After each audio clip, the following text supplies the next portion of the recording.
My name is Mokgadi Zweng. I'm a South African chef focusing on Pan-African food. I own a food brand called Locha Home Foods, and we specialize in African condiments using African recipes. We're going national with our products because we've got a big manufacturer to help us take our business to the next level.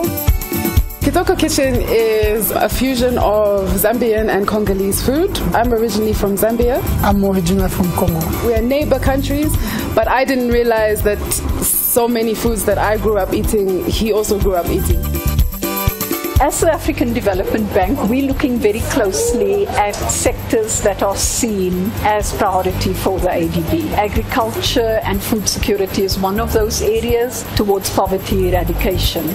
Our commitment is looking at inclusive growth, and we're particularly committed to do so in sectors that will lead to major job creation. It's invaluable for me to be here today to hear what the African Development Bank, what their goals are.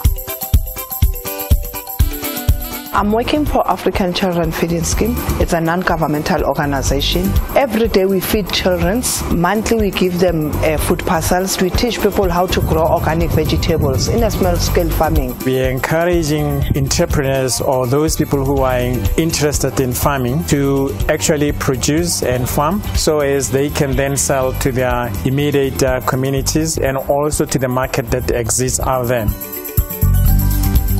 I'm born and raised in Ethiopia. So after my high school in Ethiopia, I went to France. From there on, I moved to culinary arts and hotel management at the Paul Bocuse Institute. I decided to come back because I missed my culture, I missed our food. Chef Johannes Brandes' mission is to put the health benefits and taste of Ethiopian food to the global population. African food is big, but it's very underrated, which is why a lot of people are not yet into African food because it's not readily available to the market out there.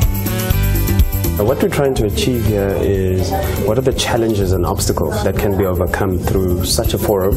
It's about recognition of these industries within the broader creative industry and also creating open communication platforms for collaboration, for information sharing, as well as being able to create incubators that develop not just the hard skill but also the soft skills. We need to look at how do we get legislation to change so that it makes it easier for the private sector as well as government sector to get involved. We've got to have incentives that are actually interest youth to participate in agriculture. The government should also have people who had actually made it in agriculture as ambassadors to lure young people into agriculture. There seems to be a missing gap in information from when they study to how do they enter the industry. Mentorship is a big drive as well because mentorship allows young chefs, young industry people to attach to somebody who's experienced, been around a while and knows how to go about the ins and outs, the pros and cons. You need to work hard. I don't get intimidated in the kitchen because if you're trained, you're properly trained, you know what you have to do. Female or male, it doesn't really matter. We've seen the creative industry as a sector that could attract young people. It's also a sector that will really be sustainable going forward.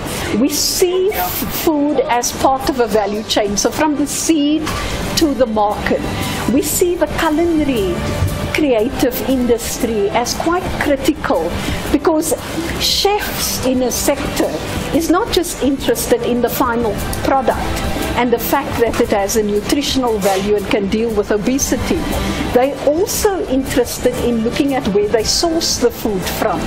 They're looking at the sustainability to provide food. They're looking at business opportunities. The bank is trying to open a door in a sector that fits squarely into the Feed Africa agenda.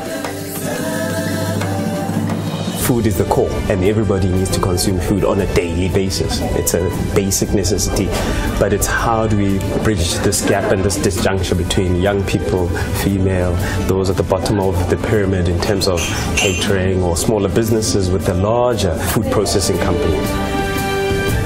Before we came here, we didn't really know much about being your own employer and be my own boss, start up my own thing, create employment myself. I didn't know anything about agriculture. Take chances. You cannot build on success if ever you're going to fear. The potential of African cuisine is still untouched. Our food is amazing, so diverse. I mean, Africa has got so many cultures. African food is making its global stage appearance, and I think it's going to be big.